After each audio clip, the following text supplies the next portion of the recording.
Hello, and welcome to Mind Your Head, a space for people to share their stories, talk openly and honestly about their own mental health challenges, and to give some listeners some comfort in knowing you're not alone. We acknowledge the traditional custodians of the land in which we record this podcast, the Gubbi Gubbi people. We pay our respects to their elders, past, present and emerging, and extend that respect to all Indigenous peoples. We honour their enduring connection to the land, waters and culture, and recognise their invaluable contributions they make to our communities. Always was, always will be Aboriginal land.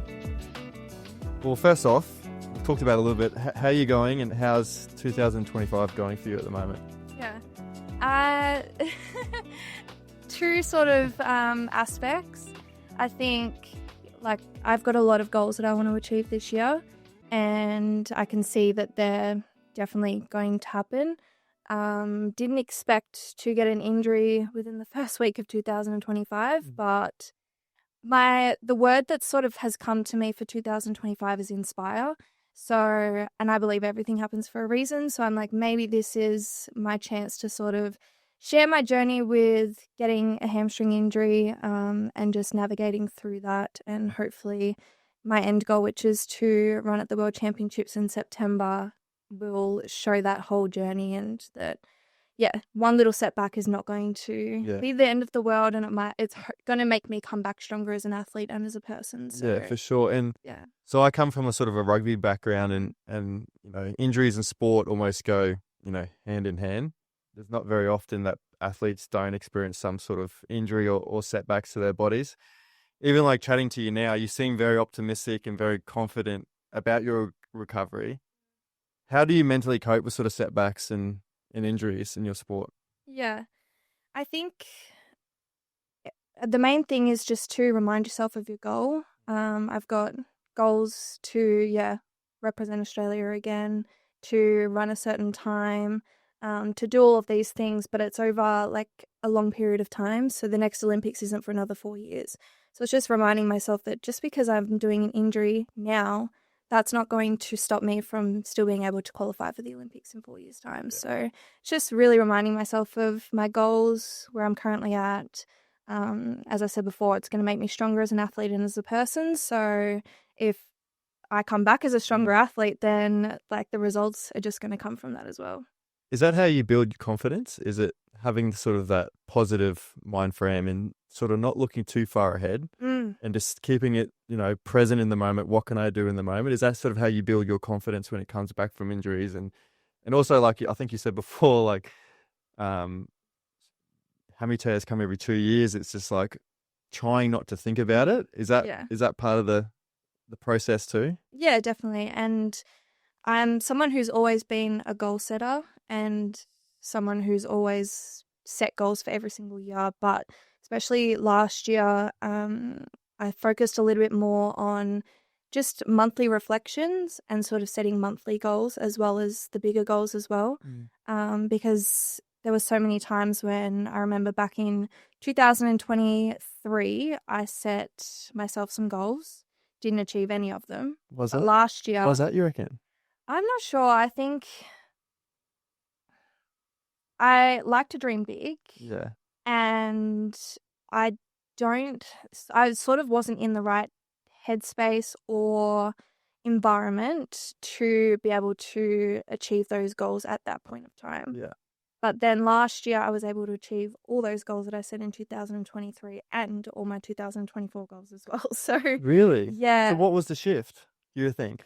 Definitely just going a little bit deeper into my daily routines, bettering myself as a person, not so much as an athlete. So I love that. I sort of shift the focus of I want to be the best athlete as I can, following all what other athletes are doing. And I was like, if I just focus on myself, of what I'm doing day to day, making sure that I'm bettering myself both mentally and physically, how's that going to change? Yeah. And last year I had the best season of my life. And as I said before, I was able to achieve all the goals that I set in 2023, plus the ones in 2024. And it wasn't even because I was trying to push to achieve those goals. It was just because every single day I was ticking the boxes that I needed to tick. Yeah. And the days that I could do more, I was doing more. And that's how the goals came quite easy for me to be able to achieve. Isn't that interesting? Not to overdo it, but keep it simple but consistent. Yeah. Isn't exactly. it? Yeah. Yeah.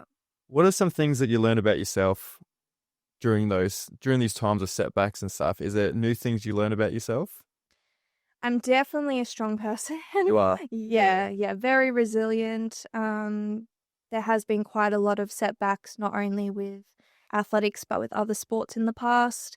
Last year, I did qualify for the Olympics and I went, but I wasn't chosen to run in the relay team.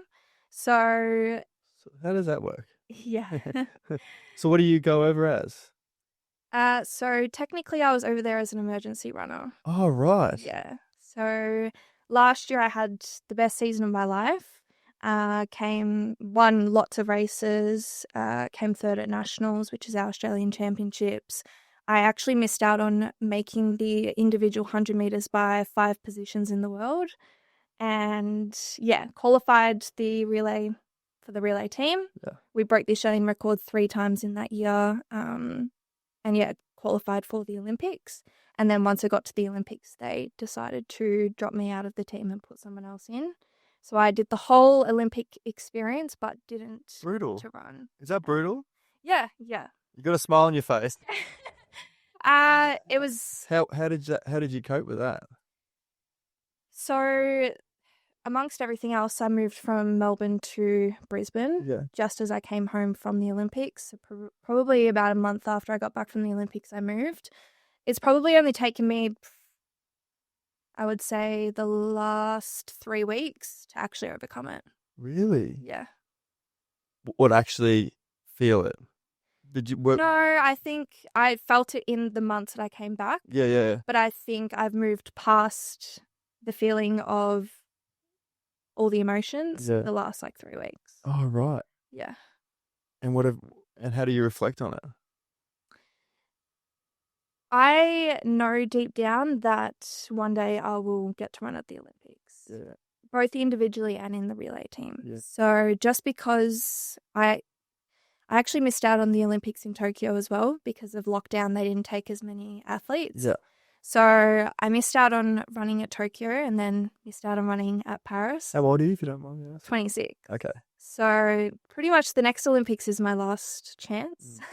But yeah, I know that I'm going to make it, both individually and as a relay member. Yeah. So missing out on those opportunities, I've learnt from it a lot of lessons and how it kind of works, what the experience is like. And I know once I get to that next Olympics, I'll be 29, 30. I think I'll be turning 30 that year. You'll be fizzing. Well, yeah. I know. I will be such a stronger person, athlete. I would have achieved so much more than just running at the Olympics. There would have been World Championships that I've run at. I want to do World Indoor Championships over the 60 meters. I want to break Australian records, run as fast as I can, sort of make my mark in the sprinting world in Australia. And yeah, I know that opportunity and me as an Olympian, that title will come. So yeah. I mean this in the utmost respect. You seem like a very stubborn person. And I mean that in a really good way because you need to be. Yeah. You need to be stubborn in terms of your goals and your dreams and not get sort of down by, certain things or certain challenges. Yeah. Do you see yourself like that? Yeah, definitely. I've been doing athletics since I was 4 years old. I didn't make my first state final until I was 17. My first nationals at 19. And then I kind of, really focused on my athletics during lockdown in Melbourne and went from an 11:80 runner to an 11:39 runner. And ever since then, every single year, I just go another level. So when you say that, I think some people probably don't realize how big of a gap that actually is and how much work it takes. And in your sport, the milliseconds is what counts. Yeah. Go into a little bit about your training and how much does it take to cut that gap? How do you do that? Yeah. Last year, I took the approach of trying to become a full-time athlete without getting funded as a full-time athlete, I guess. I've been there. there. I know exactly what you mean. So yeah, I was training last year. I was training 6 out of the 7 days. Some days were double sessions. I invested in a strength and conditioning coach. I was very stern on what I needed from my track coach for that season. Did lots of travel to compete and to get that experience and to try and get the best conditions and environment for me to be able to run fast. And as I said before, just I really dialed in on what I was doing daily as well. Yeah. And those are some things that I'm taking into this year as well. However, I've sort of changed my environment by moving from Melbourne to Brisbane. Was that purely for a training purpose? Yeah. So I am now with a new track coach, and yeah, the reason for that is I can just see that he's someone that wants to coach top level athletes. He's already got some who also run at the Olympics as well. Very data driven. He's Science-based. so science-based. He's so smart, one of the Yeah. smartest people I've ever met. Yeah, cool. He's also an osteo as well, so he's very in tune with all of our bodies. Body and how it works, how it moves. Yeah. So just, still acting as if full-time athlete. But doing like all you of need to the go things. all in. Like, Yeah, you know what I exactly. mean? Like it's Yeah. a lot of people, I think they're trying to find a balance or, that work-life balance and stuff like that. But like if you want to go to Olympics, if you want to win gold, Yeah. which is what you want to do, Yeah. it's got to be full-time. Yeah. And it's fucking hard when it's not paid full-time. Yeah, You know? exactly. Yeah. And so many girls that you line up against overseas are able to do this full-time with the financial support as well, because track and field is big from where they are. And you can just see how much of a difference it makes. You can. Yeah. of When you course. can do those things. So I learnt a big lesson from that in 2023 when I competed at the World Athletics Championships in the 4x100 meter relay. And that was the biggest thing. The one thing that I wanted to go into that experience was just to watch the athletes at that top level. What do they do? How do they What do they do act? differently or anything like that? Yeah. Yeah, exactly. How they warm up, their attitudes around training and competition days. And I just absorbed it all in, took it back, did all of that last year. Did ya? And It works, yeah. Yeah. Amazing. Before we get, I think, too far ahead, just for the people listening, can you talk a little bit about your upbringing and the role that sports played? I know that you mentioned it wasn't just athletics; you were sort of well-rounded in sport.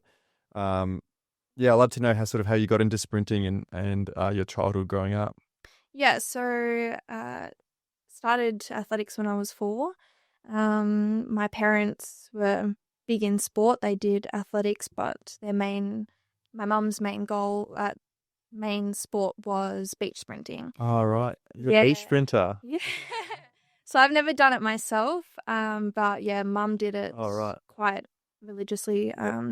She even won the Masters championships after she'd had my older brother and me. So is that where she claims that you got your sprinting from? Did she Yeah. say it's mum's side? Mum's Dad, side. Dad doesn't fight it. Dad's like... Dad was also really big in sports. He was a good sprinter himself. He also played AFL football, not at AFL level, but for those people who don't know what AFL is, the Australian Rules Football. So yeah, he played footy and that was his main sport. Yeah. But yeah, our whole family and extended family is quite big into sports. One of my cousins played netball at a really high level. A few of my uncles played AFL in the actual AFL. So yeah, very big sporting family.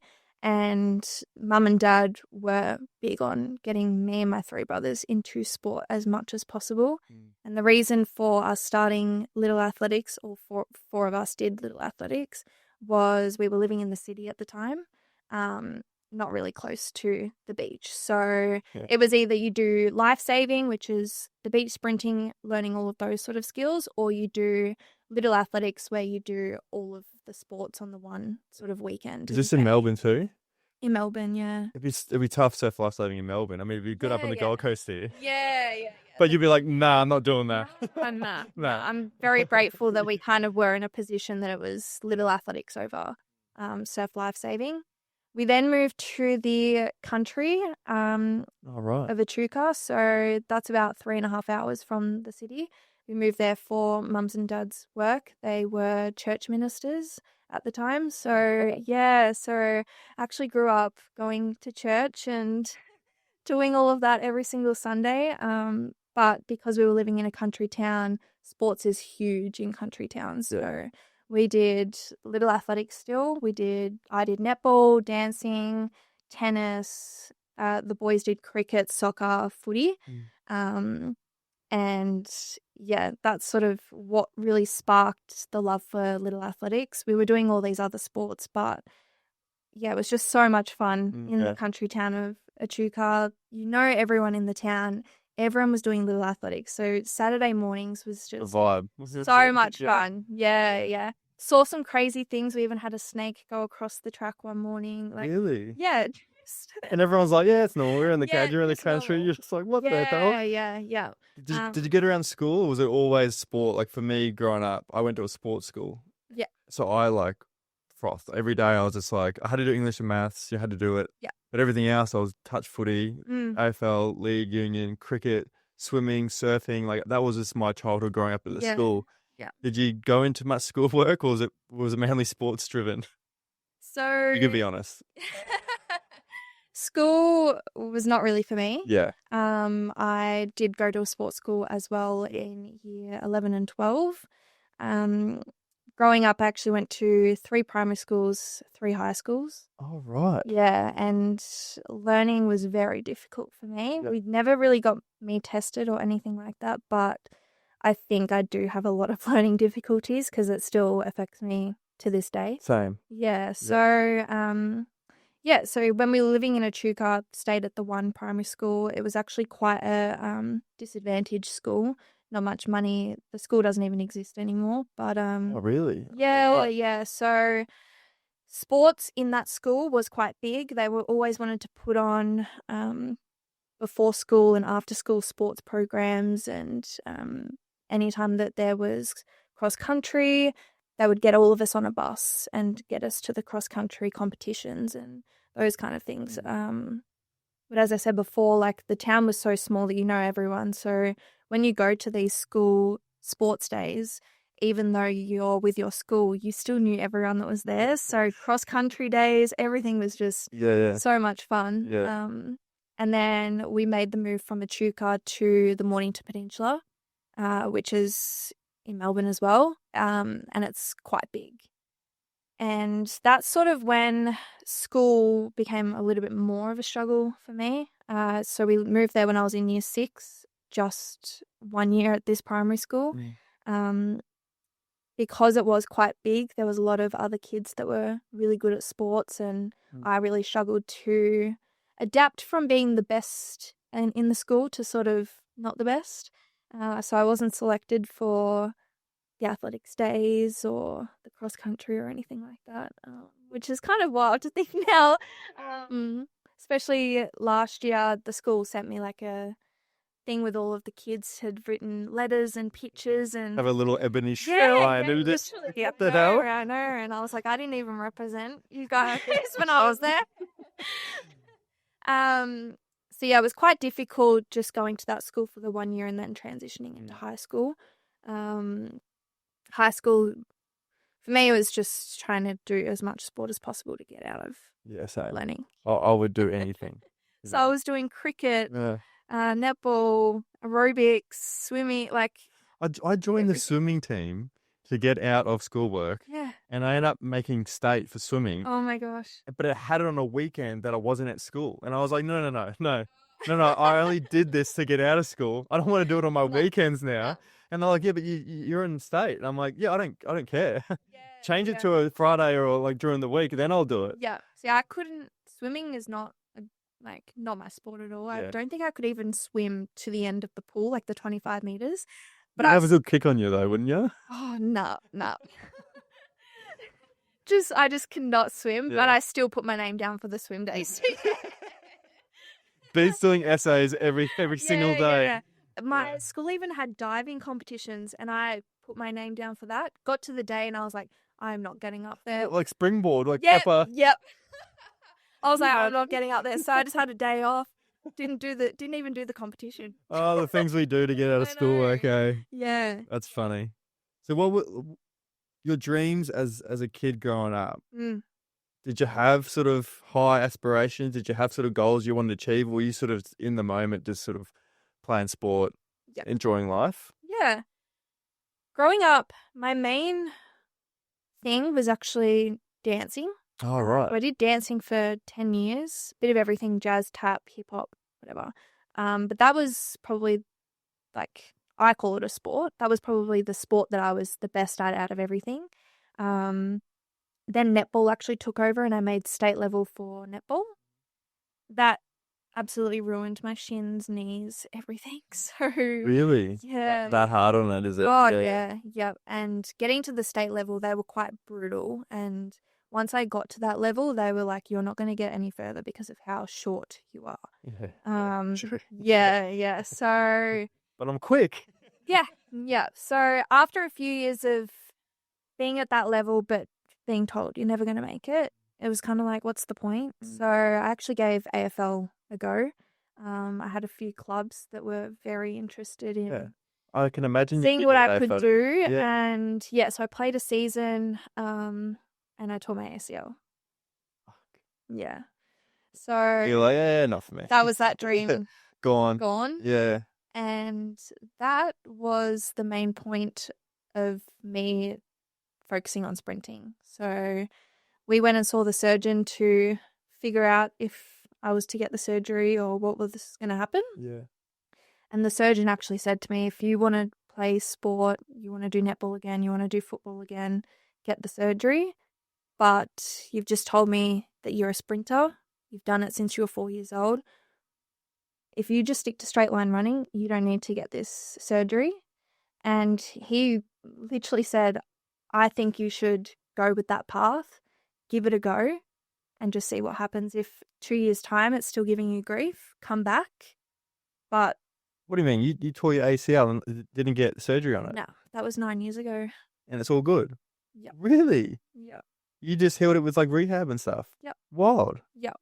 So there's still limitations, a few like plyometrics, box jumps and stuff that can affect it. And I do still have some sort of physical imbalances and stuff.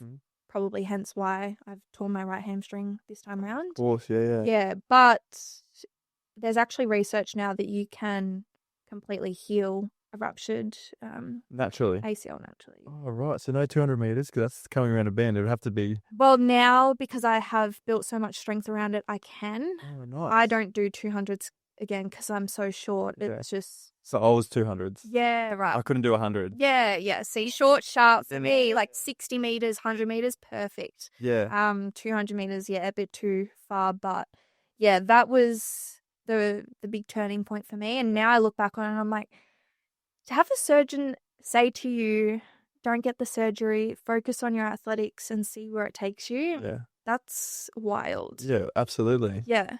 When was the turning point or a moment for you when you thought, oh, I could probably give this a really hot crack? I could probably go pretty far in sprinting. Yep. So the big turning point for me was COVID lockdown in Melbourne. Okay. You were down there, were you? Yep. Yeah. I got cousins down there. Yep. Was it as bad as everyone spoke about? Yeah. It was. Yeah. But I feel like COVID lockdown either made you or it broke you. And for me, it really made me. I had just moved out of home just before COVID lockdown happened. Yeah. So wasn't living with parents, wasn't living with my family. I was living with a housemate. We were both sprinters and we pretty much just had to build a gym in our garage and navigate doing this athletics thing without a coach. I had a really bad friendship group at that point. So probably from the age of 17 to 21, I was in with the wrong crowd really badly. In terms of being toxic or something like that?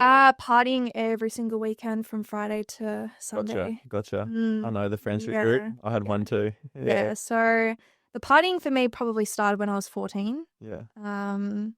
But 17 to 21, every single weekend without fail.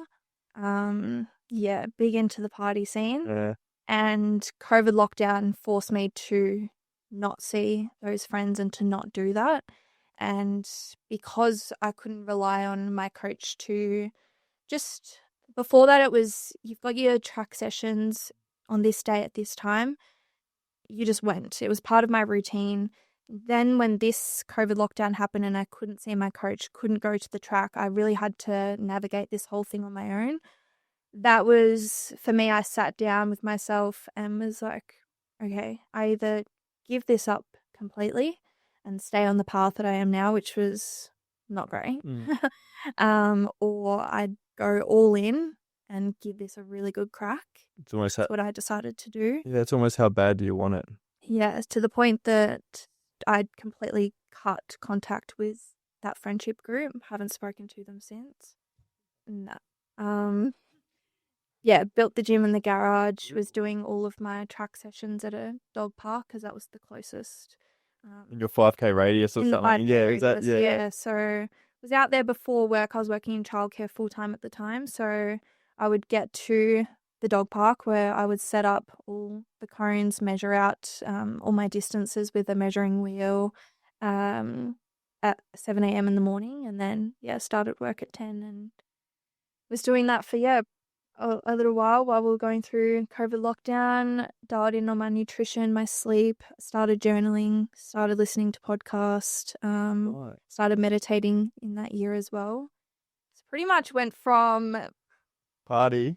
to not really going anywhere in life because I didn't really do anything through school. I wasn't going to uni or anything like that. So working in childcare full time, partying every weekend. Yeah, I was doing track and field, but I was not You're anywhere. half-assing it. Yeah, I was not anywhere near my fullest potential. I was just doing it because it was just to say that I was doing Something something. to do. Yeah. And because it was all I had known since the age of 4, so it's hard to give it up. So COVID was almost a blessing for you that made you really sort of commit. Yeah, and that was the year that I went from the season before I ran 1180, and then that next year ran 1139. Did that surprise you, that gap in time, or did it just, solidify like all the hard work and training that you did do in that year? Obviously put a lot of hard work into it. Yeah. But I did say to the only person I said to my mum, I'm going to run 11:30 this year, or run in the 11:3s. She was the only person that I said that to, and that happened. So I knew deep down that I was going to run those times. Yeah. It shocked a lot of people because I was a nobody before then. I hadn't even made nationals before. Yeah. To then come out and I was ranked 2nd in Australia that year. Wow. And looking to make the Tokyo Olympics. What a confidence booster that is, though. Yeah. Like, to go, fuck this.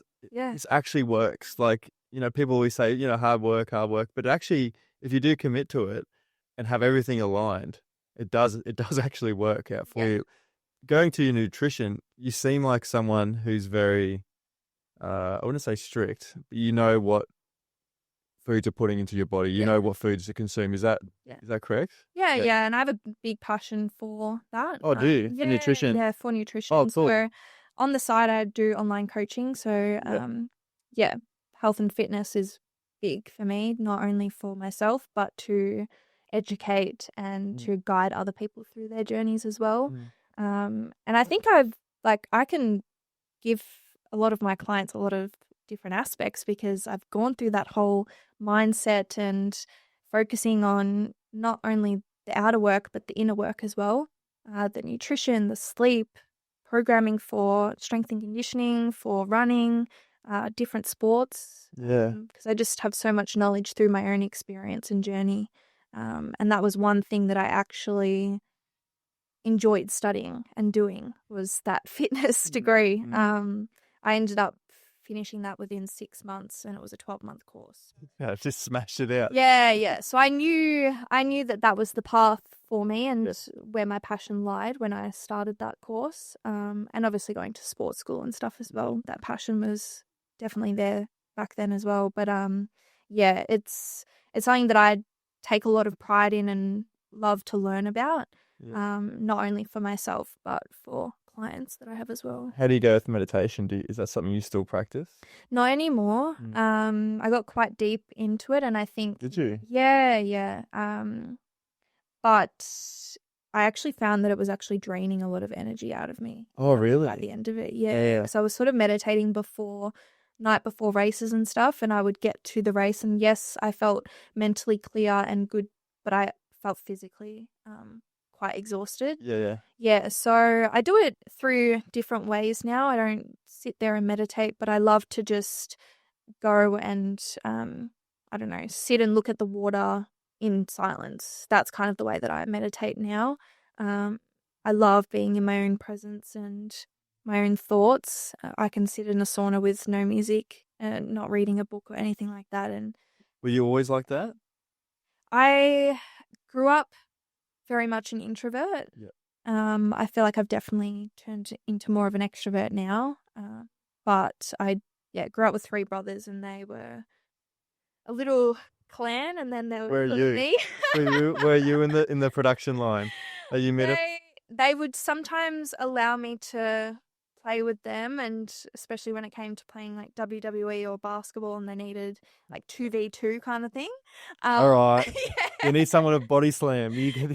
But apart from that, like it was just very much in my own time. But even coming back home from school, my parents knew as soon as I got home from school that I needed to go straight into my bedroom, be by myself for at least half an hour before they would even speak to me. Decompress, chill out. Really? Yeah. So dude, I'm like that now. Naturally, I've always had this kind of thing of being in my own thoughts. Like, I love spending time by myself. Dude, love it. Yeah. Absolutely love it. Yeah. And I think it's very important. Yeah. As well. Absolutely. I think there was a study that brought out was like what do people's choose from was like spending 10 minutes by yourself or doing something hard, and everyone's like, I'd rather do something extremely physically hard than spend 10 minutes by yourself, because everyone's thoughts are just racing. They don't know how to self-regulate. And I was one of those people growing up that was like, I'd rather distract myself with anything, play sport, than just to sit quietly by yourself. And now I'm like, I go watch movies by myself in the cinema. Yeah. And Jordan, my fiance, is like, what are you doing? I'm like, I just booked a movie. Or I was saying, like, sit in a sauna. I just sit there, like, going for drives, like coming down, dude, Goldie here. No music, complete silence. Sometimes I think about things. Other times I'm just like, just chilling out. And I love it. I didn't know how much I needed it until there'll be certain times or weeks where I haven't done it, and I feel like something's wrong, and then I'll go and sort of sit quietly, and I'm like, that's exactly what I needed. Yeah. I try and encourage everyone to spend time on their own, and I think for people who naturally are more extrovert and they need to be around people all the time, my best friend is one of them, but I just say to her all the time, like, just try and spend time by yourself, because that is how you're going to build confidence. You're going to learn things from yourself, and you're going to figure out how you're feeling on that day, in that moment, in that period of time of your life as well. It's very hard to do that when you're with other people. Absolutely. Yeah. A question I like to ask is getting to know a person's their reason why they do things, why they love what they do. I'm always very interested in it. Why do you love 100-meter sprints? What feeling do you get from doing it?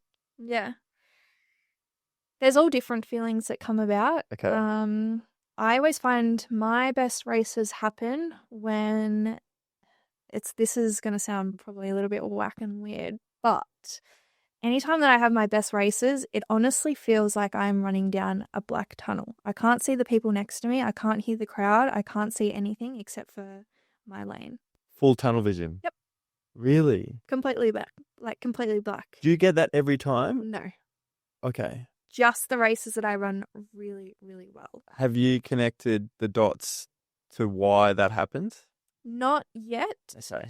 However, because I am such a calm person and I'm pretty relaxed and chilled, I find that when I'm not nervous, and I'm very like relaxed and in the moment, is also when I get those feelings as well. Oh, wow. Yeah. You must love that when you go, oh yeah, this is going to be you're like, this is going to be a good race. I already know this is going to be a good race. Yeah. And it like at the start line, there's just feelings of like, I don't know, the girls will be talking amongst themselves and I'm just thinking of something completely different that's got nothing Well, like to off do. topic. Yeah. Yeah.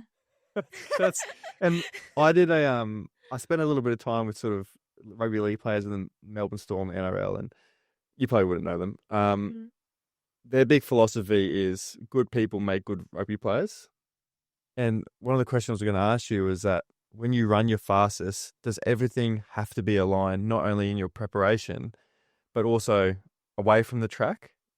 Does that help, do you think, when things are going well in your personal life or anything like that? Yeah, definitely. Yeah. Yep. There's always going to be times on the day when you're not feeling great. So for instance, last year I ran my best time and performance at the Sydney Track Classic. We'd run the 4x100 meter Australian record literally half an hour before. Wow. Yeah, so I was a part of that team, and it was the first time that the Australian record had been broken since the 2000s, I think, like 2000. Crazy. Yeah, so it was a big deal, lots of media, we had lots of interviews afterwards. So coming from that high of being a part of this team for one, breaking the Australian record, and we had also like solidified our spot to run at World Relays for that competition as well. But I felt crap afterwards. I was like, my hamstrings are tight. I don't feel good. You got a next race coming up. Yeah, a race coming up. Yeah. So mentally, I was feeling really good. I was like, I can work really well with going from that super high energy where there's all these emotions going, yet you've got cameras in front of you, you've got interviews going on, to them being like, okay, let's switch from, we would just run that as a team, to now these girls are my competitors. They're going to be either side of me, and now we're running individual 100 That's meters. wild to think about, isn't it? Yeah. So yeah, I feel like I was very good at switching those two areas mentally. Physically, I was not feeling great. So at the start line, I was having all these thoughts of like, oh, like what have I got like next week or whatever, like all these random thoughts. And I think that really helped kind of take my mind off feeling physically not that great. And then, yeah, it came out and ran 11:30, best time ever. You're just like, what? What's going on here? Yeah. And then looking back on it, that was definitely a race where I, just took no notice of the other girls at all. Is it hard to replicate the times that you run fast and you think back to yourself, all right, I want to do that again. I just want to, whatever I did then, I want to do the same thing again. Is it hard to do that? Yeah, it is hard. Yeah. A lot of it is obviously your physical ability, but also your mental ability too. Yeah. I do journal quite a bit, and reflection is huge for me. After, post, and pre-race, or both? For every single day. So I've got a track journal. Okay. So it was put together by another track athlete from over in the States. I've used this journal. This is my second year using it now. And it has every single day a little thing that you can write. It's completely blank. It's just got Monday through to Sunday. And then it's got like a little note section. And then at the end of each month, it asks like a reflection of how you thought the month went. And it has all the different categories. So it's got physical, it's got like your tests or the times that you ran, your nutrition, your social and family sort of things. So yeah, it's got all those different categories, and you can reflect on each of those categories, and then you can set goals for the next month and all in those categories as well. So yeah, every single day after every single training session or after competition, even before competition, I write in those little sections every single day of reflection of how I'm feeling, what went well, what didn't go so well. So you can really trace back when you run, say, your slowest versus when you run fastest. So last and does it add up, does it? Yeah, so last year I can look back and every single day I've reflected on it. Every single race I've reflected on it. And anytime that I have a race coming up, I write in the new notes section of that previous week the position that I want to place in the race and the time that I want to run. Really? Yeah, and last year I think I probably got 90% of it correct. Crazy. Yeah. Isn't it? Yeah. And some of the races I literally wrote down, like, I'm going to place third, I'll run between this time, and it happened. It's just because I've done reflection throughout the whole week of how the training's gone, preparation. I Yeah. know deep down how I'm going to perform. That's interesting because I always think that you would just want first. Yeah. You know, I'll just think, oh, you're there to win. Yeah. But interesting, you said that you're like, I want third. Mm. You're happy with third. Yeah. Is that? Talk me through that sort of process of like, you know, obviously you want to win. Yeah. But like you said that's your standard, is it? Like this is where I'm aiming for. Anything higher than that, cool, Yeah. bonus, absolutely. But this is where I'm. Yeah. This is what I'm aiming towards. So they're kind of like the minimum that I want to achieve. Yeah. The time bracket is definitely more so what I want to achieve than the placing. The placing. Yeah. Okay. Yeah. Cool. Right. And there was quite a few races where I didn't even write the placing. I just wrote the time bracket, or vice versa. There was some Adelaide Track Classic last year. I wrote, I want to place first. Yeah. Okay. Didn't write the time. Yeah. I just want to place first. Place first. Did you? Mm. Oh wow. Yeah. Are you someone that believes in manifesting? Yeah. Massively? Yeah. Is this your process around it, is it? Yeah. Yeah. Yeah. Something that I've practice every single day. Yeah. So yeah. But I'm also very realistic about it too. Yeah. Hence why I'm not coming out and writing, I want to place first and I want to run this time that I know is not quite in reach at that moment in time. Yeah. It's just being really realistic, but also I find that that's the best way that you're going to be in tune with your body physically as well. Absolutely. Yeah, just reflection, manifesting, goal setting. Yeah. How does sprinting benefit your mental health? It's huge. I think any sport or any exercise in general is massive for mental health and well-being. It's something that can definitely take your mind off certain things that are going on in the world or in your life. And sprinting, it's such a thrill. Like you're literally running for 11 seconds. Yeah. So if you get it right, it's awesome. Best feeling. Yeah. And if you muck up a little bit, the time's not going to be there. But it's just a part of the process. It's just over and done within 11 seconds. It's wild how much training, how much preparation, how much your whole life is sacrificed to 11 seconds. Yeah, my parents joke about it all the time. Do they? We're flying to Sydney this weekend to spend the whole weekend to watch you run 11 seconds. It is, eh? And I think Usain Bolt put something out when he won all those gold medals, 4 Olympics in a row, and it was he won 8 gold medals, but he was on the track for 30 seconds or something. And it's just I never really thought about that, but he's on the track for 9 or 10 seconds. Yeah. You know? Yeah. And as it's all 10, 12 years I've gone to the Olympics and he's on there for half a minute. I know. I'm that is crazy what sport you're in that's what happens. Yeah. How can it impact your mental health in a negative way? It definitely can. Yeah. Especially if you have bad races or if you go in to a race with a plan of what you might want to achieve and you don't achieve it. It can definitely be very disheartening and can play with your mind a lot of am I doing the right thing?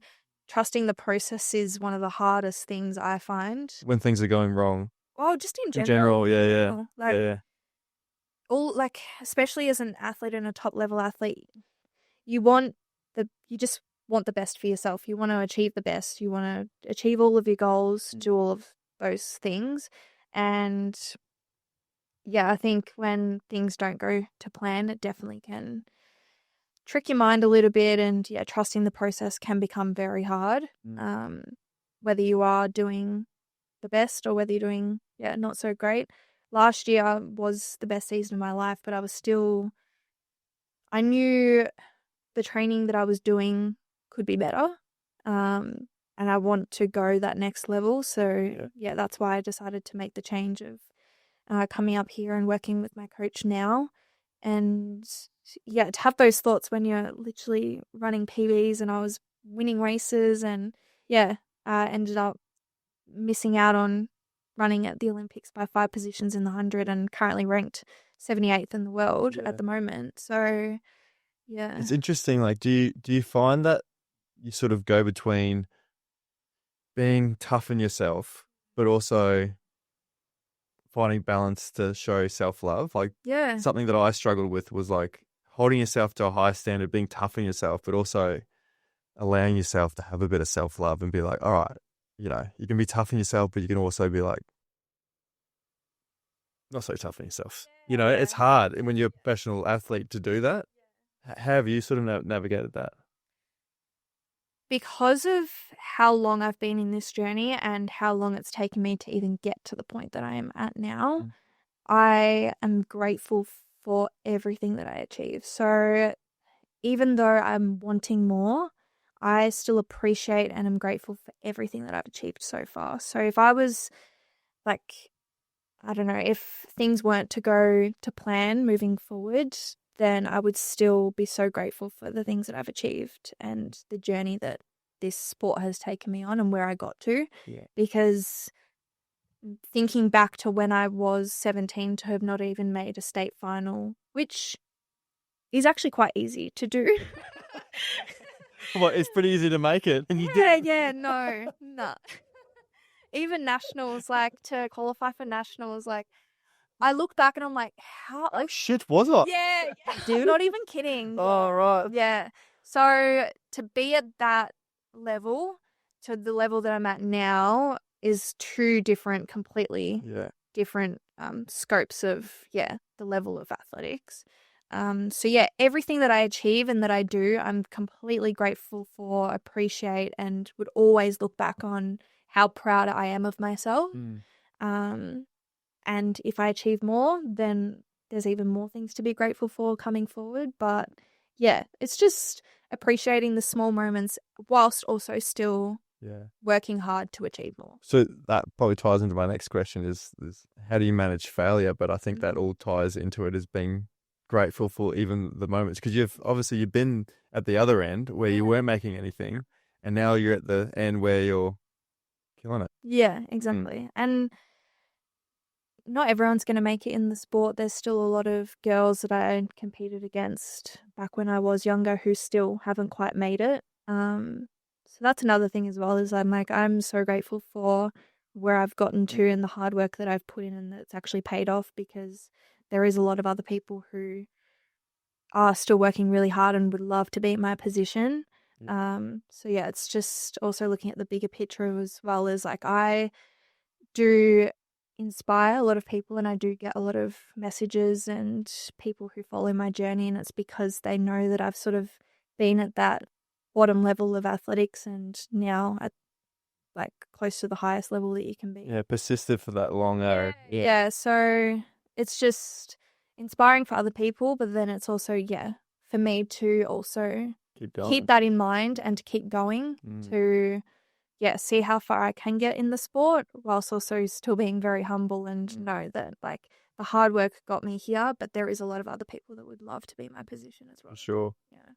Have you ever struggled with self-belief? It doesn't seem like you have. It seems like you're very sure of yourself. But have you ever struggled in a period of time with self-belief, or even fear, even going through stages of like fear of failing or fear of messing up or anything like that? In the moment of time, no. But now looking back on it, there definitely was periods of my life where I was second guessing or not fully believing in myself. But I think my parents actually helped me get through that, because they've had belief in me like this whole journey. So I think their belief in me was able to sort of mask my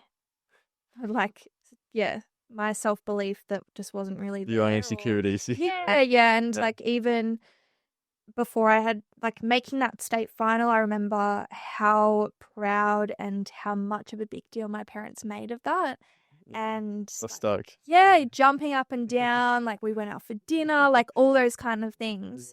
So they've just believed in me the whole time, celebrated every single thing that I have achieved, which I think really helped with me second guessing where I was at, if I even wanted to stay in the sport, constantly, being beaten by other people or kind of thinking like I'm not going to get anywhere. Yeah. Because I literally didn't think that I would. Yeah.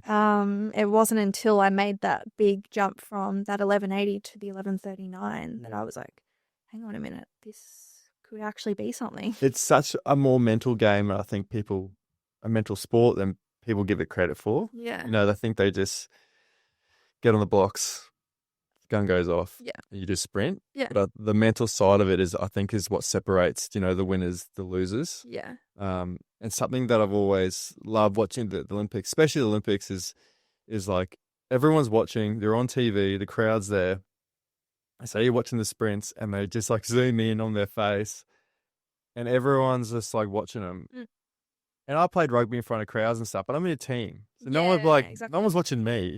We're watching the team. So I can sort of rely when pressure comes, I'm like, oh, well, someone's got my back. So it's all good. But in an individual sport, how have you managed that mental side of it and harnessing that pressure? And when on the biggest stage, when everyone's watching, you're breaking records.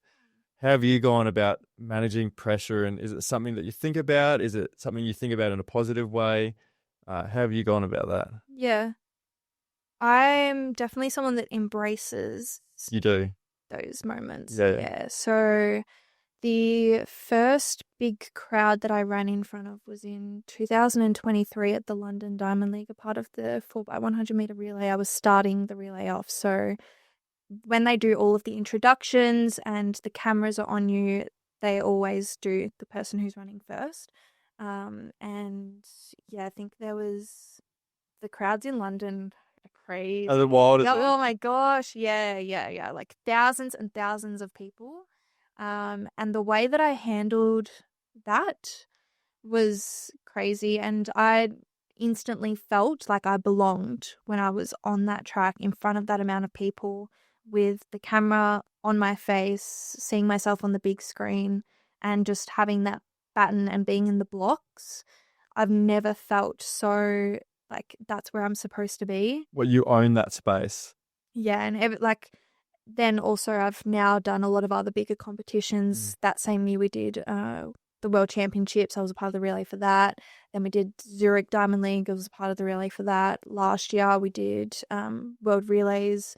So I've now had the experience of running in front of some really big crowds compared to Australia, where we're lucky to even have 100 people in the crowd, to then running in front of like 20 to even 120,000 people. Really? Yeah. So do you feed off that? Is that how you use it? Yeah. It pumps you up. Yeah. Does it? Yeah. And even afterwards, I'm like, that is where I belong, is on that. That adrenaline. Yeah.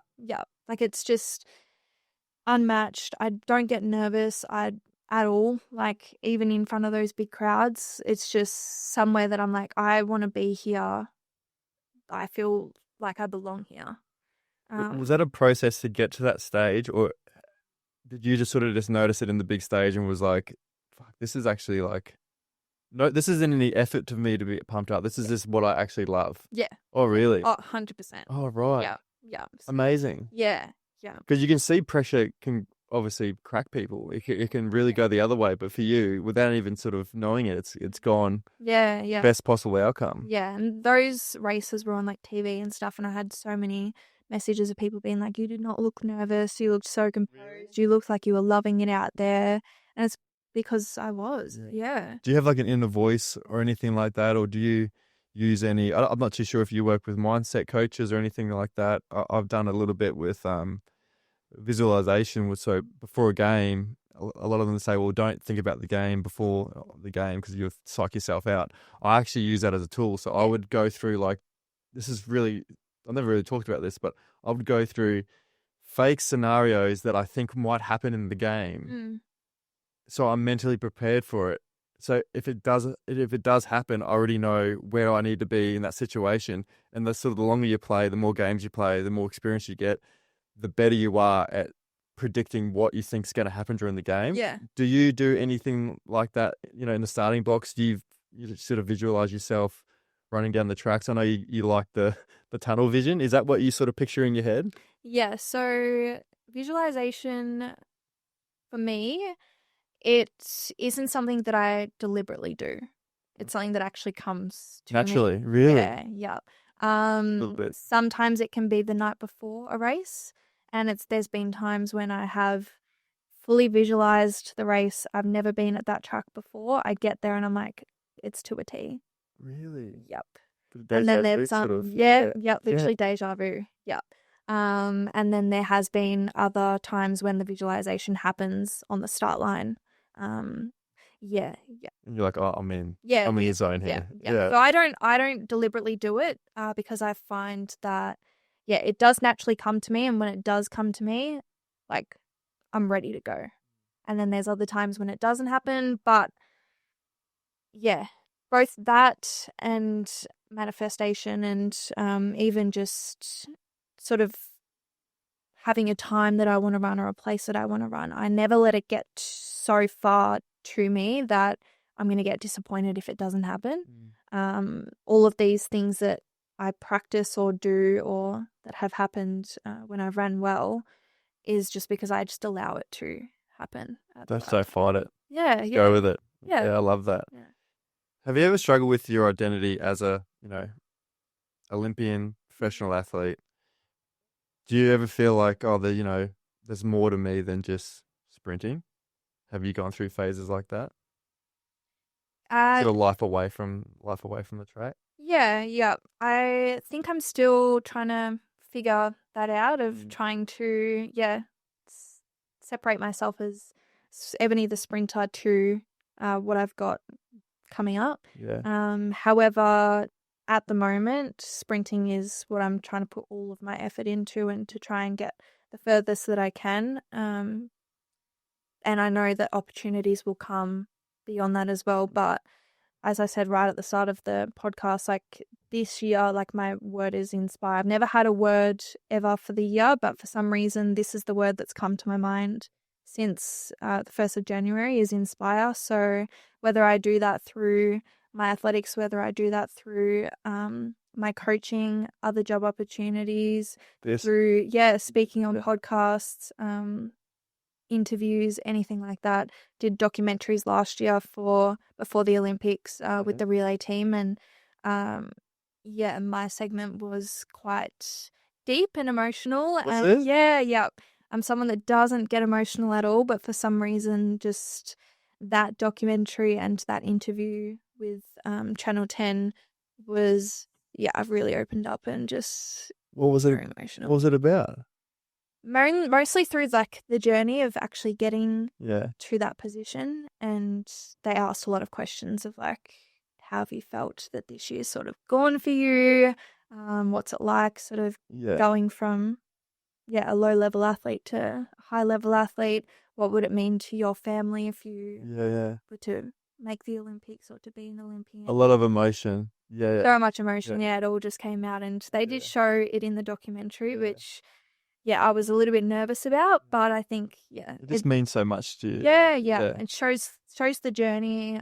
All of us girls in that relay team came from completely different walks of life. Some of them have been at the top level through the whole time that they've done athletics, or they've done other sports where they've been the best at that. And it was just very different to sort of come in, and I've never really been the best at any sport or even athletics in general, to then have that opportunity and experience to get to go to the Olympics. Yes, I didn't get to run, and I can't really call myself an Olympian or anything, but just to have those experiences and that time to sort of reflect and share my journey as much as possible is an inspiration to not only myself but to other people. Absolutely. Do you find it hard to sit and sort of acknowledge your achievements without sort of quickly moving forward? Or are you someone that sort of ticks a box, achieves a goal, onto the next one? Yeah. You are. Yeah. I just think of that moment then. So when they're probably asking you questions, it's probably made you sort of actually reflect and gone, fuck, I've actually achieved something that I set out 10 years ago or how many years ago, you go, I'm actually there. Yeah. And it's probably like forced you to almost like sit and go, holy crap, Yeah. you're right. Yeah. You know? And they even used photos of me from when I was 4 years old. Like they showed the journey through photos as well. So even watching the documentary when it went live. Probably got you emotional again, did it? Yeah. Waterworks. Which, yeah, is crazy because I'm someone that doesn't get emotional at all. I find it very hard to cry. What do you think that is? Probably growing up with 3 brothers.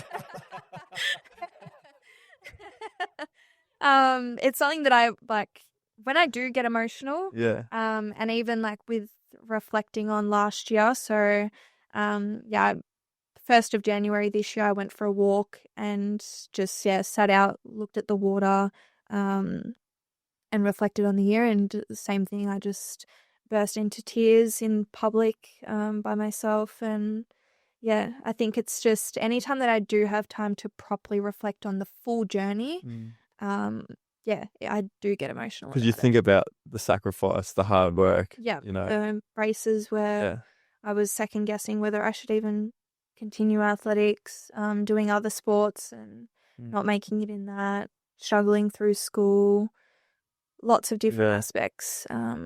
Yeah, it's not just the journey of athletics, it's also the journey that I've gone through to become the person that I am today as well. Do you find it hard to be vulnerable? Yes and no. I think I'm getting a lot better at it through just communicating with people a little bit more because I do love my alone time.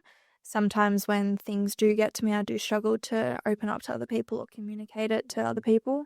But that's something that I've really worked on over the last 12 months. And just like everything is going to be okay, you know?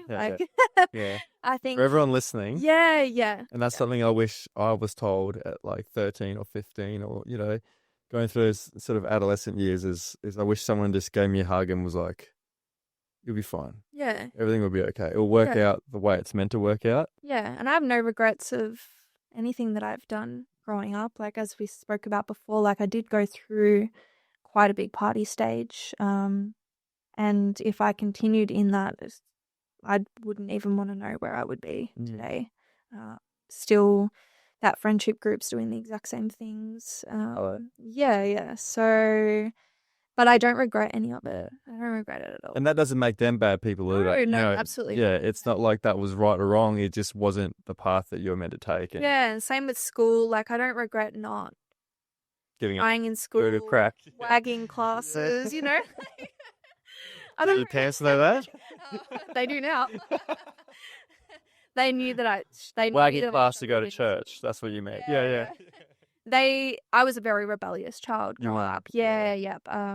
Put my parents through a lot of stress and anxiety, and there was a lot of time. Like there was definitely a period of time when I didn't really have a relationship with them because I was rebelling so much and trying my hardest to. Yeah, I would like sneak out of home in the middle of the night and go where? Party. Really? When they were trying to be ministers at a church? Yeah. So we had our family who was very much involved in church for a period of time. We stopped going to the church and they stopped becoming ministers when I was 18. Yeah, 18. Was when we stopped. But the sneaking out, the partying all started around 14 years old for me. Was that a rebel against, was it a strict household in terms of they tried to be. Yeah, tried to be. But you made it hard for them. Yes. Yeah. And my brothers were goody two-shoes. Like, I was about to ask that, were they? Yeah. They're like, Ebony, seriously. Yeah, they would always They would dob on me. Yep. They would dob on me. They were very much on my case of like if they knew that there was a party happening, they would be right on like people's Facebooks and stuff to see if I was in any of the photos. Dob me in, it's like straight away. So so having a relationship with my parents around that 14 to sort of probably to the age of 21. Really? It was tested? Oh, yeah. Yeah. They did not trust me. They did not, really want to have a bar of me, to be honest. Really? No. And what changed? What do you think was the turning point? Definitely me. You changing? Yeah, me. Yeah, okay. Yeah, and now I've got the best relationship with Do them. you? Yeah. Yeah, just have a lot of love and even respect for them to even put up with me and to keep still believing in me and celebrating the wins that I was having during those times. Even going through school and stuff, giving me the opportunity to venture out and go to a sports school and not go through that mainstream learning of school and College, even university and that sort of yeah, thing. doing university. Everything that I've sort of done, they've been right on board with, and yeah. Do you reflect and think like, fuck, this is a little shit? Oh yeah. Oh, do you? Oh yeah. And there's so many things that they still don't know that I Yeah. did growing Well, you up. can tell them now if you like. No, just kidding. So yeah, You're like, I'm not saying anything else. that's for me to know and to And to never reflect on, and for my children to hopefully never do the same things. They will though. Yeah. It's just going to be worse. So I know you mentioned that you didn't race at the Olympics in Paris. What was the overall experience like in general, just being there? Yeah. Were you staying at the village? Yeah, so So, I had the exact same experience as everyone else. However, I just didn't get to step on the track. tell me the truth. The village.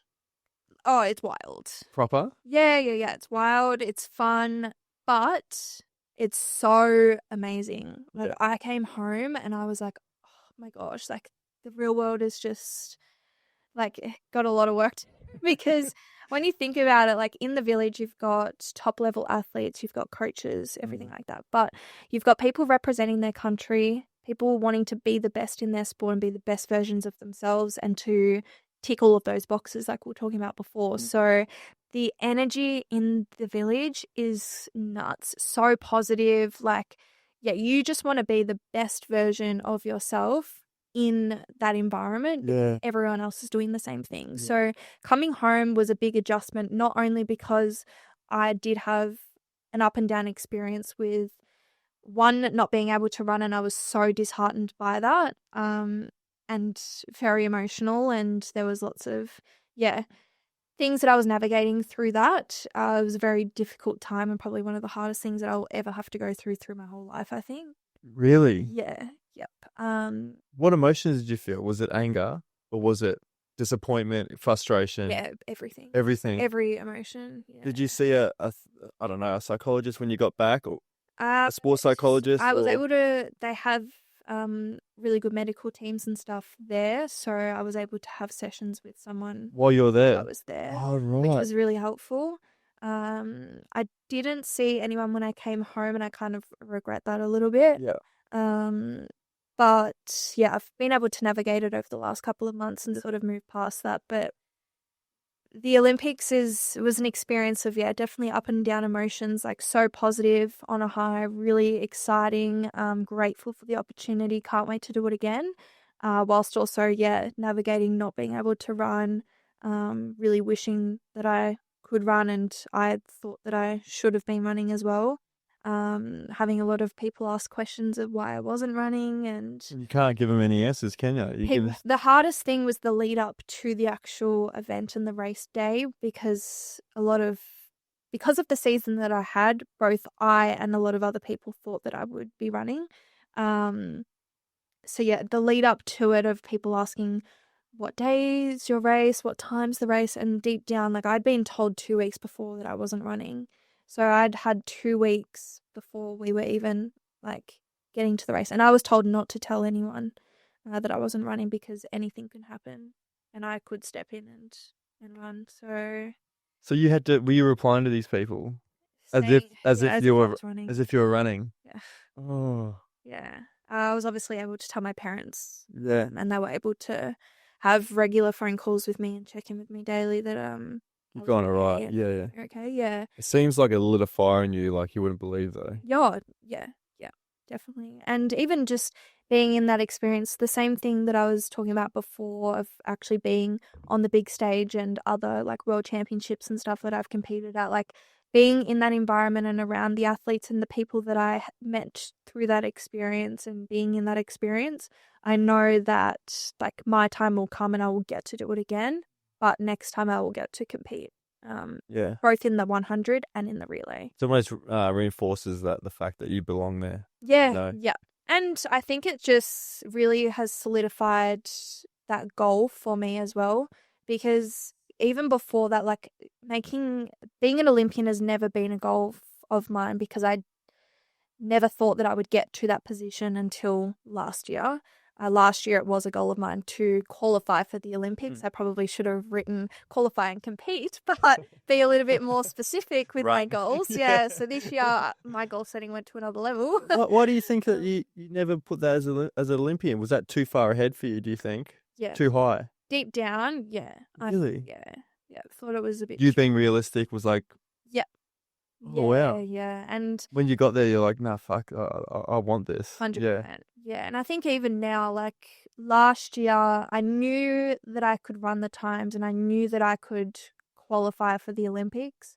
That was all that I had in my goals last year, was qualify for the Olympics, which I did that, but I just didn't get to compete or run, or I wasn't specific in what event. And I ended up getting very close to being able to run even in the 100 meters. Whereas this time, yeah, like I know my potential as an athlete is nowhere near its fullest potential. Like I can still feel deep down that I have so much more to give and work on, which makes it exciting, and it makes that goal very close in reach now, which is exciting because, yeah, to go from never thinking that I would ever get to that level to now being like, no, I will get to that level. Like I have already been there, and yeah, that next step is so close. It's not that far away. Oh, no. So when you're in the village, do you have any sporting heroes or idols that you saw at the Olympics or anyone? Yeah, a lot of the big names actually go and stay elsewhere. They get their own hotels and stuff. Oh, that's just true as for well. yeah. Really? Because it's too hectic for them. Yeah, So who would be someone that you sort of I don't know, idolize? It can be in sprinting or another sport. yeah. Funny you say that, because I've never had someone that I've sort of looked up to Oh, really? in athletics. Yeah. Like there's always been the greats of like Usain Bolt, Shelley Ann Fraser-Price, Talu, who's a short sprinter like me. They've always been sprinters that I've been like, oh my gosh, they're amazing.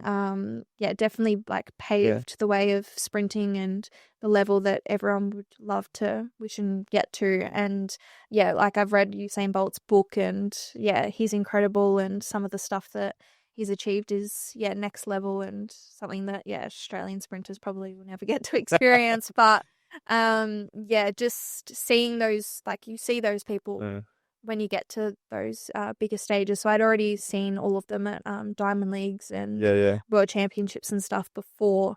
But yeah, in the Olympic Village, when you've got other sports people there and walking around. Yeah, do you follow any other sports? Not really. Hey, really? Like, no. I love how tunnel vision you are. It's great. I like, to be honest, even like watching athletics, I don't really watch athletics if I'm not running. Oh, don't you? No. You don't give a shit. No. I've always been into sports, but watching sports, not really for me. Yeah. So yeah, like following sports, having idols and stuff in sports has never really been Fascinated you at all? No. I've never really had someone that's like, I want to be like them. Oh, cool. But I've always like looked up to people who are in. Respected them as who they are. Them and, but never been like, no, that's a hero. No. I love that. Yeah. Like, goes that question out the window? Because I would be terrible if I went to the Olympics. Yeah. Because I would be so distracted. I'd be like, oh shit, that's person. Yeah. See, I'm terrible. People are like, oh my gosh, that's this person. Yeah. I'm like, who's that? You know, like they won the Olympics in such a year. I'm like, yeah, never heard of them. yeah. What do you use more, motivation or discipline? I think they both definitely work in together. They do. I think motivation will come from you being disciplined. Mm-hmm. So, yeah, motivation isn't going to be there every single day. It's not going to be there every single month. Definitely gone through waves of motivation, and like the last couple of months have kind of been, I don't know, I've just kind of been in a bit of a lull with motivation. Just yeah. Is that an injury thing or is that just no, it was before I got injured. Yeah, right. The injury kind of sparked that motivation to come back. Oh, really? Yeah, That's the universe. yeah, exactly. It's the Yeah, signs. yeah. So Why do you think that is? um, I think because motivation comes through waves and stuff. I think motivation definitely comes at the right time. And when that motivation's there, I really feed off it. When the motivation's not there, I know that, the discipline needs to come into play. So if I'm constantly still being disciplined, showing up for myself, showing up for my sport, ticking the boxes, doing everything that I can day to day, not doing anything different, that when the motivation's there, that's for me to go another level. Especially the last couple of weeks or in January, like my motivation's just been up here, and so many opportunities and things that I've achieved so far has been crazy. I'm only in January, but it's because like once that motivation's there, like I'd go wild. Oh, do you? Yeah. I've had so many like nights, especially the last couple of weeks, where it's just been so hard to get to sleep because my mind is just like, all right, Boom, boom, this, boom. this. Yeah. That's cool though, isn't it? I love that. Yeah. Because I'm the same. I got to ride the wave because I know there's sometimes I've got nothing. Yeah. And I'm like, shit. And I'm trying to like get something going when nothing's happening. And there'll be some days where I'm just up here and everything's flowing and I've just got to make the most of it. And sometimes it comes at like 8 o'clock at night when you're trying to go to sleep. And then I'm like, nah, I got to write all this down. I got to journal. I got to something because I know there'll be a time where I've just got nothing. So you got to make the most of it while it's there. Yeah, exactly. And through like October, November, December was kind of when I was feeling it. And I have never read a book in my life, and I read 3 books from November to December. So in 1 month, I read 3 books. Mental. What books are they? All to do with biography. So Yep. It was reading, which I'd never done before. I'd never finished a book in my life. 2, I was reading about other people and their successes, which I think really helped while I was in that sort of bit of a lull sort of stage with my mindset and my mental health. Was that just after the Olympics, was it? Yeah, so I got home from the Olympics in August or September. Yeah. End of August, start of September. It's a blur. Yeah. Moved to Brisbane in September. So during that period, I didn't really have time to like feel any emotions or to process what had sort of happened, because it was kind of like, all right, we've just been away from Australia for 3 months. Yeah. Like been in the village, coming back to normal life, adjusting to that, packing up my life, moving to Brisbane. It's like and then it non-stop. was non-stop, trying to settle in, make friends, starting a new training squad, all those kind of things in that month of coming home. And then it was sort of October, I was like, Do you think that was the hardest time that you've gone through mentally? One of. Yeah. Yeah. What was the other time? Other time would be 2023.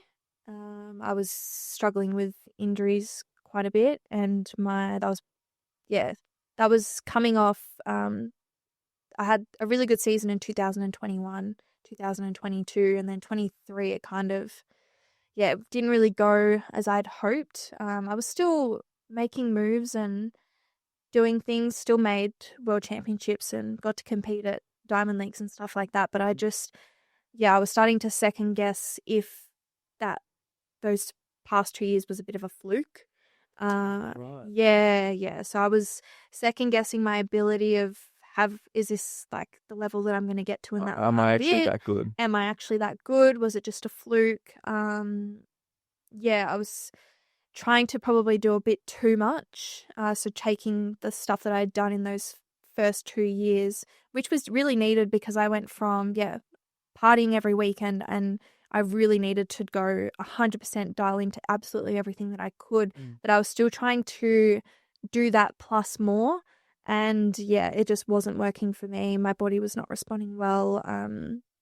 my body was started to get a lot of like intolerances. It was rejecting gluten, dairy. Gut started playing up. Yeah, same with mine. Yeah, so I was pretty much just eating plain rice and plain meat that year because everything that I put into my body was absolutely rejecting it. Yeah. So I was struggling quite a bit in that year. I was getting injuries. I tore my left hamstring twice in that year. Isn't it funny how it's all connected? Like, isn't it? Like, not only like you're just getting injuries, your mental health isn't great, your gut health isn't great.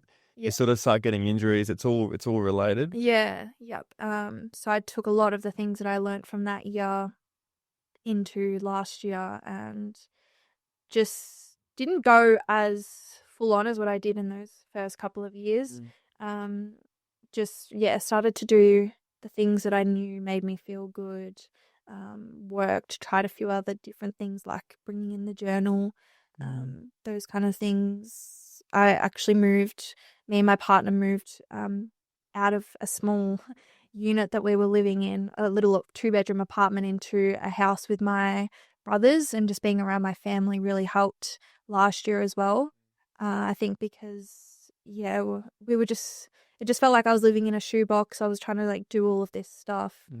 Almost getting consumed by it too much. Yeah. So last year was just, all right, like what can we do to just stay grounded and come back to being Ebony and feeling good? And just my mental health side of things was a big focus for me last year over the physical aspects. Again, once I was able to nail that and to get that right, the results came. The running took care of itself, isn't it? Yeah, and I looked like a completely different person to what I have the previous years last year. Did you? Yeah, right. Yeah. It's just, I think for me, as much as it sucks and stuff like that, I do need to go through those periods to come out the other side and to gain that motivation and to gain those physical aspects back. Because, for me, it's really to do with mindset and, just... Yeah, it's tricky because like I hear so much about, finding that balance of pursuing your dream, but also having that balance of personal life and getting that sorted. And a lot of athletes will talk about like, if you want to be the best, there is no balance. Yeah. I had a woman on the podcast, and she was training for Miss Olympia bodybuilding. Oh yeah. Amazing, great episode. And I asked her a question: how do you find balance? She's got 3 kids, a husband that works full time. She's like, Elliot, like the balance thing's a lie. Like there is no balance. Okay, there isn't. She goes, you can't do it all. You can't be there full time. You can't be a mum full time. Something's got to give, and there will be no balance. Is that what you have sort of figured out? Is that, I'm going all in. That's what it sounds like. You're going all in. Something's got to give. And I know that you sort of talked about your mental health, and that works hand in hand with your track and your training and stuff. Do you think something else sort of something's got to give? Is it personal life? Is it sort of spending time with family and friends? Is it something you got to sacrifice in that way? Yeah. When I reflect, which I do a lot of, it's just really whatever makes me feel good is the things that I need to keep in my routine. Absolutely. The things that feel too hard or I don't have the time for, it's just going to consume my energy, and there's no point in focusing on that. And keeping that into my daily routine. So it's just really figuring out like what's draining me, what's making me positive, what's giving me really good energy, what's making me recover really well from my training sessions. What does recover well? Are you into, I don't know, if you're into cold plunges or those things? I'm into infrared saunas. That is my go-to. I have found cold plunges don't actually work for me. I do love them after a race day. Are you just saying that because it's no? Because my fiance says the same thing. They just don't work for me. I can get in a cold plunge and sit in like. Oh, you can. I can sit in there for. I've sat in there for 8 minutes, 15 minutes, 20 minutes. I have no issues with the cold at all. But I found my body takes a little while to respond after doing a cold plunge. So if I do a cold plunge today and I've got training tomorrow, Good luck. Yeah. Oh, really? Yeah. Same with injuries. Anytime that I've continue to do the cold plunges through injuries. My injuries have taken twice as long to recover. But the heat from the saunas, yeah, sweet. right. And I think that, like, I personally think that everyone's bodies respond different to different things. And there is some people that really don't respond well to the heat and they are more preferred for cold, and vice versa. And I've found, like, I've been doing recovery and finding what works really well for me since 2022. So there was years where I was just doing cold plunges and it wasn't working for me. And yeah, I've come to discover that my body responds best to infrared saunas. So that's what, I try and stick to. Stick to that. And as I said before, like, saunas are really good mental space for me as well. Of like course. Just sitting in there, and sometimes I do listen to music, podcasts, read a book, or sometimes I just sit there and just embrace it and have my thoughts go wild. And It's almost like you know how you talked about, meditation. Everyone's got, I think, their own version of meditation, different styles. Like 100%. people always think, oh, you got to meditate, sit there and do nothing. Well, that's probably one style. I think people get lost at that. Someone's form of meditation could just be walking on the beach by themselves. Like, my form of my fiance's form of meditation is either like reading. She loves reading, or she loves just sitting there zoning out with the dog. Yep. Like, that's her sort of recharge bit. Like, everyone's got their own sort of style or thing. I think people need to sort of be a bit more open-minded when it comes to meditation. It doesn't have to be this, hippie type thing where you're sitting there and you're sort of trying not to think about things. Yeah. I think you just got to find whatever, like, works for you. Yeah, definitely. Yeah. How have you defined success, not only as an athlete, but in your personal life? That's a really hard question. Do you want a drinks break? Oh, I think I'm all good. Let me think.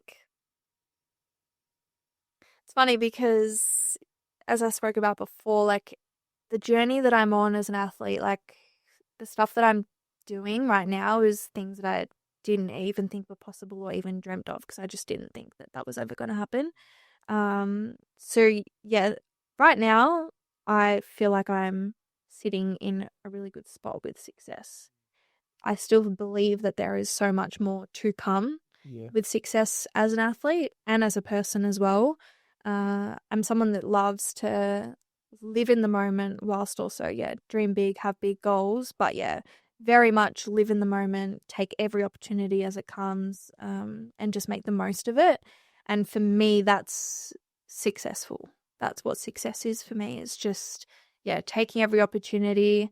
Opportunities come in all different forms, and there's opportunities that I've had over the years, or even opportunities that are coming up that never even thought would be possible. And to me, that is successful, is those opportunities coming to me is successful.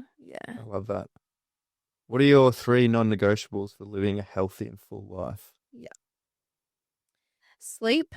Big on sleep. Routine driven sleep. Definitely. I'm a routine person. Like, I have to have everything in the calendar. Everything all color coded, everything.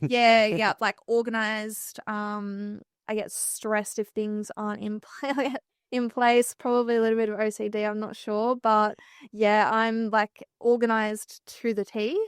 Have all my like night routines, morning routines. My partner jokes all the time about, oh, all right, like, night routine, got to get that started. Or like, we'll be out for dinner and he'll be like, all right, it's heading like close to the like your night routine time, so we've got to get home. And well, I love that he's like in on it with you too. Like, he actually might was take an the piss out of athlete you. himself. So, Oh, is he? Yes, he was a 400-meter sprinter. Oh, right. It's 400-meter sprints though. Oh yeah, Wouldn't be 400 meters. That's long distance, isn't it? I thought that'd be long distance running 400 meters. For me, it is. Yes, he was a 400-meter sprinter. We met through athletics. Oh.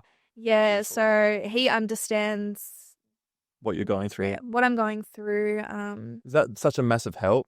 Isn't it? Massively, he hasn't been in athletics for the last 4 years now, but he has been at a very close level to what I'm at.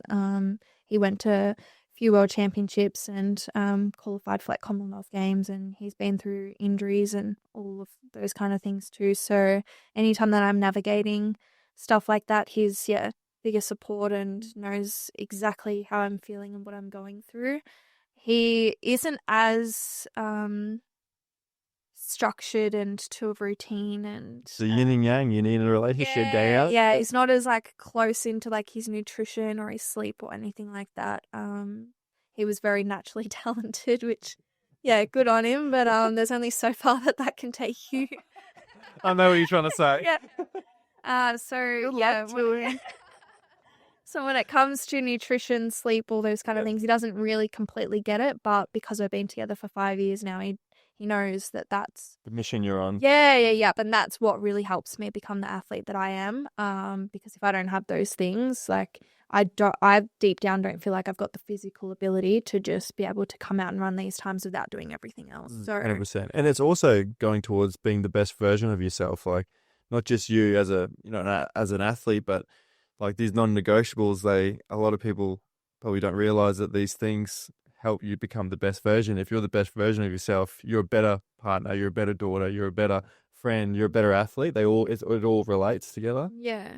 So you got sleep? Sleep. As I said before, I don't struggle with sleep, but I do like sleep is like the main form of recovery. Like if you don't have good sleep, then and especially when you're like traveling and stuff overseas, like so hard to get good quality sleep, isn't it? Yeah. But if you can, like, it makes a huge difference. So yeah, definitely sleep. Routine. If I don't have my routine, like that's a non-negotiable for me as well. And yes, you have to adapt to different routines, and I do struggle with that a lot, especially when I'm overseas. So that is something that I am trying to not be so strict on is my routine, because I've struggled with that the last couple of years being overseas and not having that. Yeah, does it go out the window, does it, when you go overseas? Yeah. And that's another challenge I think people realize is when you have all these sort of race seasons, you go overseas, you're racing in environments or conditions that are just like the opposite of what you've been used to. Exactly. And then you've got to adapt, and then you've got to get in the right headspace, and then you've got to perform. Yeah. You know? And a lot of the races provide overseas, they provide you with night accommodations, but you've got to share with another athlete. And there has been times when you share with an athlete who cannot speak English. As in same bed, not same bed, different bed, but same room. Yeah, like your hotel room. No kitchens or anything like that. So you kind of have to navigate your nutrition with what's kind of available and offered. But yeah, sometimes you are sharing a bedroom with people who can't speak English. A couple of years ago, I was sharing a room, which I didn't know that I was sharing a room because no one was in the room at the time. I was asleep and in the middle of the night, heard a little bit of rustling, and then woke up and there was a girl standing at the end of the bed and scared the crap out of me. And luckily she could speak English, and she was like, sorry, like had a late flight, like I'm sharing this room with you. And the beds were together, so she jumped in the shower, and while she was in the shower, I'm trying to like separate the beds. Yeah, have some space between us or something. That's mental, eh? And it was so hard to then get back to sleep because I'm like, I don't know this girl. I'm sleeping next to a random. Yeah. Who's just come here in the middle of the night. Which again then threw the routine out of like racing the next day so things like that. You've got to be very adaptable when you're overseas, and that's something that I need to work on and want to work on because it's going to make a big difference. It make a huge difference. At the moment, my routine is definitely a non-negotiable for me. And another thing which I've spoken about quite a bit so far is reflection and journaling. Oh, of course. Definitely non-negotiable for me, and anytime that I don't do it, especially during that October, November, that period that I was speaking about before, I wasn't really on my game with journaling and reflection and goal setting and everything like that. Yeah, yourself. Yeah, it wasn't myself. And the last thing that I felt like doing in that moment was reflecting, because I just felt like nothing was really going well. That's probably the most important time to do it. Exactly. Yeah. So now I'm like, nah, that's non-negotiable for me for sure. Yeah. I think I'm about to sneeze. Saved it. So what's your deepest fear? Fear. Yeah. I don't really get fearful of much. Perfect answer. I don't get fearful of much at all, to be honest. Yeah. Love that. No fears. No fears. No. Perfect. No. I think everything happens for a reason. Everything that I've gone through my life so far, completely grateful for, and I've learned a lot of lessons from it. And yeah, whatever happens beyond this is what's meant to be for my life. And yeah, whether it's good, bad, whatever, it's things that you're going to learn from, take lessons from, can apply it to later in life when I do have my own kids. When friends are in need, those kind of things, it's always lessons that you can take on board and use in other periods of your life. See, motherhood, Yeah. is that on the horizon? No. No. Nah. We got one more. Yeah. No. We got one more Olympics to get to. Yeah, exactly. Yeah. Me and my partner have had these conversations. You have, Yeah, yep. He's a little bit older than me. So, and all of his friends are starting to have kids. We've had those conversations, but yeah, we know that that's gotta wait at least 5-6 years until I'm completely finished with athletics. And to me, kudos to all of the women and athletes who have had children and have bounced back and gotten back into their sports. It's amazing and such a big achievement, but it's always been something that I've never really wanted to do. I think I want to go, all in my sport and just focus on that, and then have motherhood as a completely separate thing. It wouldn't be such a difficult thing. Yeah. Like you say, respect to them all, but always think about that. Imagine trying to juggle motherhood with being a professional athlete and being that committed, and also being a full-time mum too. Exactly. And I do hear a lot of women say that you do come back stronger and better when you have had children, but I will just use those different aspects to something different in life. As I said before, health and fitness is a huge part of my life and something that I absolutely love and will never let go of in my life. So I will just use that sort of in other aspects of maybe trying to do some sort of other, I don't know, sport, but not at the level that I'm at. Or I've always wanted to do a bodybuilding competition. So whether that's something that I do after I've had children to sort of get that. Well, I know a person. Coming through. I know a person. She's a coach as well. Yeah.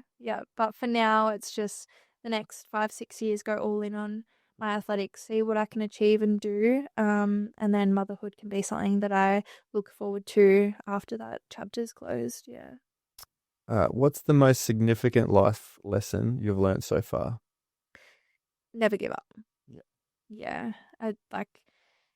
You hear it all the time and it's thrown around a lot. Anytime I'm on Pinterest, the number one thing that I see is never give up. I'm in the deep. I'm in the deep stroll. Yeah, but even through school, teachers just saying, never give up or whatever. But it's true. It's so true. Yeah. And my journey has been a long one, and I've gone from never really thinking that I was going to do anything in sport or achieve anything. And I never give up. I never had it. Since the age of 4, I've never had a season off athletics. Every single year. What? Every single year I've competed. Since 4? Yeah, since the age of 4 years old. When you're 26? 26. Never had a year off not doing athletics. So yes, I did all these other sports, but athletics was never given up on. Never. Far out. Yeah. That's crazy when you look back on it, isn't it? Yeah. It's the same with outside of things as well. I finished school. I got past year 12, but I didn't do VCE or do the mainstream school. And even now, that hasn't changed anything that I've achieved outside of that. I've got my own coaching business. I've worked with amazing brands. I've got sponsorships, been able to achieve stuff on the track. I've been able to, be guests on podcasts, be in a documentary. so many things that I've achieved that I think, yeah, like you just never give up on, like anything is possible, no matter what, yeah, you have achieved or not achieved. Like, yeah, if you just keep on going, keep on living every single day as it comes, being positive. Like, It's doing what you love, isn't it? I think a lot of kids, a lot of kids, and a lot of parents too put so much pressure on their children to, go through that safe mainstream production line of school, university, full-time job, and don't actually reflect or even ask, as a kid yourself, or parents ask their kids, what do you actually love to do? What do you want to do? Because there's no point doing something half-assed, hating it, but just doing it because it's the right thing to do or the safe thing to do. And there's like you being true to yourself and going, this is what I want to do. This is what I want to follow. It may be risky or it may be, outside the box or whatever it is, but I love it. And I'd rather do something that I love than, and risk it rather than do something safe that I don't really give two shits about, exactly. Yeah. If you could go back in time, to a time in your life, where would you go and why? Is there a favorite moment you can think about that you would like to go back to? There's been lots of favorite moments in my life. But I think probably when I was 21 and I had to make that big decision of, still continue with the friendship group that I was in, partying every weekend, working full-time in a job that I wasn't really enjoying. That was your favorite moment? No. Oh. That would be a time that I would go back to. Oh, yeah. Just to like say to myself that I'm making like the right decision. I love that. Just to reflect and be like, yes. Yeah, exactly. Yeah. Yep. Because yes, that was a hard moment in time and a big decision that I had to make. But it's always also been a favorite moment of mine to look back on, because if I had never made that decision and those changes in my life, I wouldn't be who I am today. I wouldn't be as strong. I wouldn't be as healthy. Like those changes that I made in my life at the age of 21 have helped shaped me to who I am today. And from that year of being 21 to now, they've been the most favorite years of my life. Have they? Yeah. Are you proud of yourself? So proud of myself. Yeah. Which can seem cocky to some people, but like if you're not proud of yourself, then you're obviously not really doing enough, to be honest. You're not trying to, chase your goals. You're not embracing the good moments, the bad moments, learning from lessons, being grateful for things that you've gone through. Yeah. Yeah. So you've always got to be proud of yourself. And that will then reflect onto other people as well. 100%. So I've got a closing tradition. You know the closing tradition. You listen to the podcast, don't you? So for people listening, my closing tradition is I don't ask the last question. I get friends and family, loved ones, they send in questions for the guest. Do you know who's sending questions for you? Oh, it could be anyone. Okay, so We've either got my parents, Joel, my partner, or Thea, my best friend. I've got Alyssa. Alyssa, yeah, she's my childhood best friend. Is she? Yes, we've been friends since we were 7 years old. Wow. Yeah, she went through that party stage with me. We were, but we actually stopped becoming friends because of the group that I transitioned into because of the partying. You and her stopped being friends? Yeah. Really? We didn't speak for 3 years. Wow. And then, we both came out of that party scene, both separately with different friendship groups, came out of that and, rekindled our friendship. And how good. Yeah. He likes you, I think. What's been the hardest sacrifice you've had to make as a professional athlete, and how do you manage the emotional toll of that? The biggest sacrifice I've had to make so far would be to move from Melbourne to Brisbane. Yeah. Melbourne to me is home. It's where everyone is. Friends, family. It's where I felt very comfortable. I had a really good life. I had a good job there. So many opportunities that came. But I knew that if I didn't make the change that I've made to move coach, that my fullest potential as an athlete wouldn't happen. It's only been a couple of months under him, but like the trust and the faith that I have in my new coach and the training program and the pathway that we've sort of got for me is gonna really help me be an athlete. And I think the biggest reflection for that, and the biggest reminder to myself, I should say, is Melbourne's always going to be there. I'm literally going back there next weekend. Are you? So it's always going to be there. It's somewhere that Joel moved, my partner moved with me, again, because he knows the sacrifices that athletics has to make. And for me to go that full level, like go to that next level and to that highest level that I can get to. And we know, like, we've had that conversation that if we feel like Melbourne is our home, we can always move back once. It's always going to be there for you. Yeah, once I've finished athletics. So we've kind of just said, like, for the next 5-6 years while I'm doing athletics, Brisbane is going to be our base, and wherever we kind of feel most at home after that is where we'll go to. But that's been the biggest sacrifice, is leaving, because my family is huge. Family, friends is, like, massive for me. And, like, I was seeing them every single day at home. So to then... It's a lot to adjust to, isn't it? Yeah, to then go from having to schedule in weekly calls or to, not see them. I haven't been back home to Melbourne since I moved here. So just adjustments for that have been difficult. And I think that is also why I had a little bit of a period where I was just a little bit mentally down the last couple of months. But it's not going to be a forever thing if we don't need it to be. And I know that that's going to make me a better athlete because of it. Yeah. One more. Yep. Hey, this is Joel, and this is my question for Ebony. If you're on a deserted island, there was only three things you could take. What are the three things? 3 things. On a deserted island. Oh my God.